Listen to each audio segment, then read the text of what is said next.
And in sports, gosh, there's so many things we can talk about. I'll start off, first of all, with the NFL. First preseason games where most teams put in their players they want to observe, not their starters. And the Giants and Jets game was a complete bore. It was fun to see the people in the stadium and the game going on. But the Giants basically had none of their first string defenders on altogether or offense. And the game is over, and people are already writing off the season on the performance of that one game. Now, you can write off the season if you think the Giants aren't going to be good, but you can't do it on a first preseason game. This is ridiculous. What does the matter with people? It's not only sports, it's everything. Gosh, I mean, what is the matter with people? It's the first preseason game. Stop it. All right? All right, please. Please. All right, so with that being said, let's move on to the Field of Dreams baseball game. I'm sorry.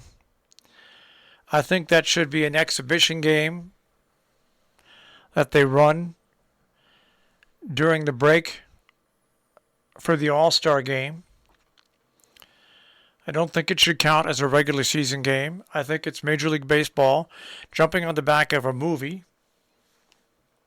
and trying to capitalize on something that's just not there. Yeah, I guess you can say the game was exciting.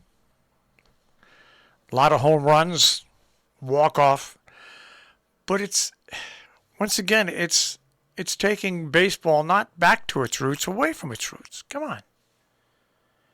You want to publicize something, baseball, where games are played in fields all across the country? Pick a Little League game, or how about like a Babe Ruth team or a Babe Ruth game where there's players out there playing in the field, hoping to make the major leagues. Don't give us this, please. I'm sorry. I know I'm a crabby old guy this morning, but that's it. It just bothered me. I don't know. It just bothered me.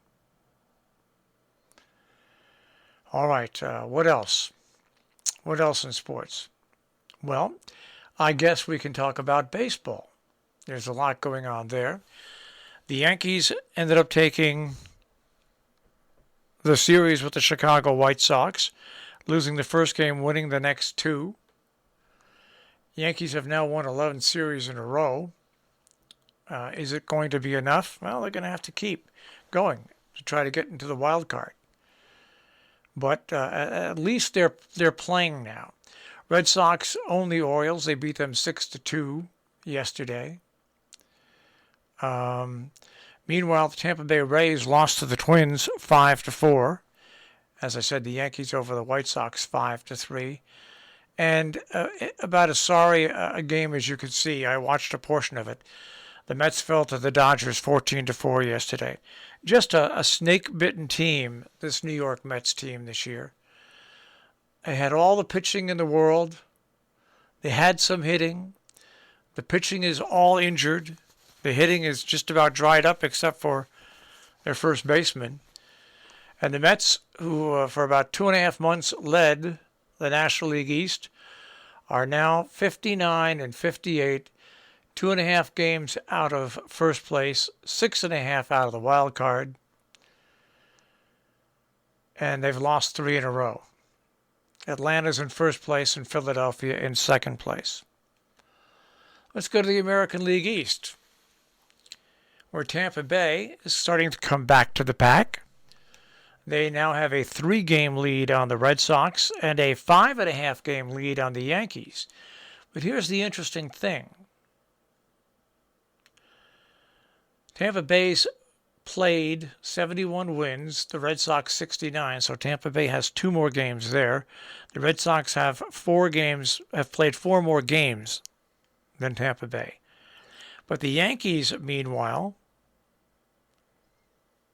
have played 1 game less.